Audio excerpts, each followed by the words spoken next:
पांडवों के वनवास का समय चल रहा था। हस्तिनापुर का राज सिंहासन उनसे छिन चुका था और वे जंगलों में कठिन जीवन व्यतीत कर रहे थे। लेकिन वनवास केवल दुहक सहने का समय नहीं था, बल्कि आने वाले महायुद्ध की तैयारी का भी समय था। एक दिन महर्षि व्यास पांडवों के आश्रम में आए। उन्होंने युधिष्ठिर को समझाया कि भविष्य में कौरवों के साथ एक भयंकर युद्ध अवश्य होगा। उस युद्ध में विजय प्राप्त करने के लिए साधारण शस्त्र पर्याप्त नहीं होंगे, दिव्य अस्त्रों की आवश्यकता पड़ेगी। महर्षि व्यास ने अर्जुन की ओर देखते हुए कहा, पुत्र, तुम पांडवों के सबसे महान धनुर्धर हो। तुम्हें देवताओं से दिव्य अस्त्र प्राप्त करने होंगे। व्यास जी की बात सुनकर अर्जुन ने अपने भाइयों और द्रौपदी से विदा ली। सभी जानते थे कि यह यात्रा आसान नहीं होगी। अर्जुन अकेले ही हिमालय की ओर निकल पड़े।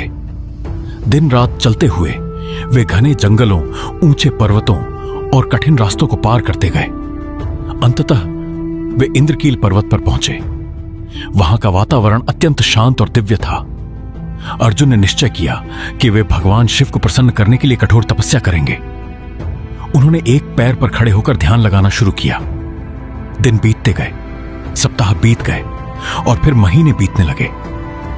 कभी वे केवल फल खाते, कभी केवल जल पीते और कई दिनों तक बिना भोजन के ही तप में लीन रहते। उनकी तपस्या इतनी कठोर थी कि देवता भी आश्चर्यचकित हो गए। चारों ओर उनके तप का तेज फैलने लगा। आर्षि मुनि उनकी दृढ़ता देखकर उनकी प्रशंसा करने लगे। उधर देवराज इंद्र ने अर्जुन की परीक्षा लेने का विचार किया। वे एक वृद्ध ब्राह्मण का रूप धारण करके अर्जुन के सामने प्रकट हुए। ब्राह्मण ने पूछा, वत्स, तुम इतनी कठिन तपस्या क्यों कर रहे हो? अर्जुन ने विनम्रता से उत्तर दिया, मैं भगवान शिव को प्रसन्न करना चाहता हूं ताकि उनसे दिव्य अस्त्र प्राप्त कर सकूं और धर्म की रक्षा कर सकूं। ब्राह्मण रूपी इंद्र अर्जुन के उत्तर से प्रसन्न हुए। उन्होंने अपना वास्तविक रूप दिखाया और कहा, पुत्र, तुम्हारा उद्देश्य महान है, लेकिन शिवजी को प्रसन्न करना सरल नहीं है। अपनी तपस्या जारी रखो, सफलता अवश्य मिलेगी। इतना कहकर इंद्र अंतर्धान हो गए। अर्जुन और भी अधिक एकाग्रता से तपस्या करने लगे।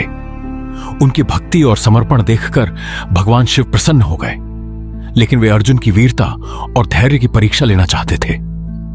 उसी समय एक भयानक असुर, मुकासुर, एक विशाल जंगली सुअर का रूप धारण करके अर्जुन को मारने के लिए वहां पहुंचा। उसकी गर्जना से पूरा वन कांप उठा। अर्जुन ने तुरंत अपना गांडीव उठाया और सुअर पर निशाना साधा। उसी क्षण पास ही एक किरात अर्थात शिकारी भी प्रकट हुआ। वह और कोई नहीं, स्वयं भगवान शिव थे, जो शिकारी के वेश में आए थे। अर्जुन और किरात दोनों ने एक साथ अपने बाण छोड़े। दोनों बाण सुअर को लगे और वह वहीं गिर पड़ा। अब विवाद खड़ा हो गया। किरात ने कहा, यह शिकार मेरा है, मैंने पहले बाण चलाया था। अर्जुन ने उत्तर दिया, नहीं, मैंने उसे मारा है, यह शिकार मेरा है। बात बढ़ते बढ़ते चुनौती तक पहुंच गई। किरात ने हंसते हुए कहा, यदि तुम स्वयं को इतना महान योद्धा समझते हो तो मुझसे युद्ध करके दिखाओ। अर्जुन ने चुनौती स्वीकार कर ली। इसके बाद दोनों के बीच भयंकर युद्ध शुरू हुआ। अर्जुन ने अपने श्रेष्ठ बाणों की वर्षा कर दी, लेकिन आश्चर्य की बात थी कि किरात पर उनका कोई प्रभाव नहीं पड़ रहा था। अर्जुन ने एक के बाद एक दिव्य अस्त्रों का प्रयोग किया, परंतु शिकारी हर बार सहजता से उनका सामना कर लेता। युद्ध घंटों तक चलता रहा। अर्जुन को पहली बार लगा कि उनके सामने कोई साधारण मनुष्य नहीं है। फिर भी उन्होंने हार नहीं मानी। जब सारे अस्त्र निष्फल हो गए तो वे तलवार लेकर आगे बढ़े। तलवार भी टूट गई। इसके बाद उन्होंने गदा से आक्रमण किया, लेकिन वह भी व्यर्थ साबित हुआ।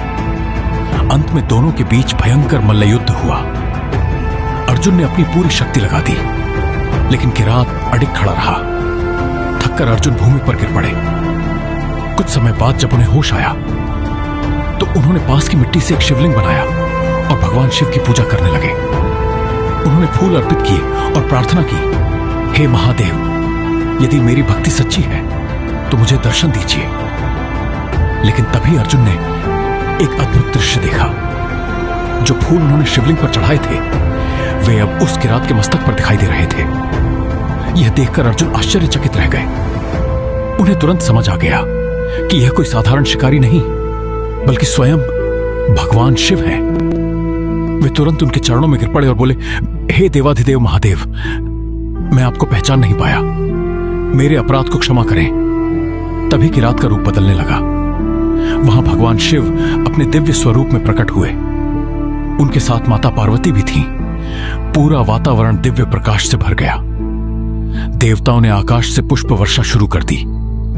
भगवान शिव मुस्कुराए और बोले, पार्थ, मैं तुम्हारी वीरता, धैर्य और भक्ति से अत्यंत प्रसन्न हूं। तुमने परीक्षा में सफलता प्राप्त की है। अर्जुन ने हाथ जोड़कर प्रणाम किया। तब महादेव ने अपना सबसे शक्तिशाली दिव्य अस्त्र पाशुपतास्त्र अर्जुन को प्रदान किया। शिवजी बोले, यह पाशुपतास्त्र संसार के सबसे प्रबल अस्त्रों में से एक है। इसका प्रयोग केवल अत्यंत आवश्यक परिस्थिति में ही करना। अर्जुन ने श्रद्धापूर्वक उस दिव्य अस्त्र को स्वीकार किया। इसके बाद देवराज इंद्र सहित अनेक देवता वहां प्रकट हुए।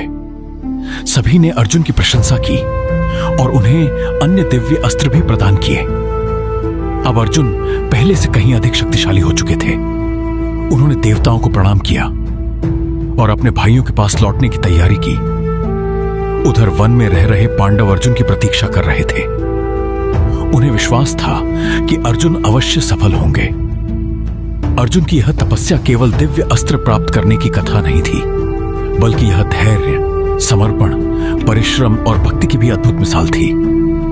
आने वाले समय में यही पाशुपतास्त्र और अन्य दिव्य अस्त्र महाभारत के महान युद्ध में महत्वपूर्ण भूमिका निभाने वाले थे। लेकिन अर्जुन की यात्रा अभी समाप्त नहीं हुई थी। आगे उन्हें स्वर्गलोक जाना था, जहां वे देवराज इंद्र से और भी दिव्य अस्त्र तथा ज्ञान प्राप्त करेंगे। और इसी के साथ महाभारत के इस रोमांचक अध्याय का समापन होता है। अगले भाग नंबर 19 में अर्जुन का स्वर्गारोहण, इंद्रलोक की यात्रा और देवताओं से दिव्य अस्त्रों की प्राप्ति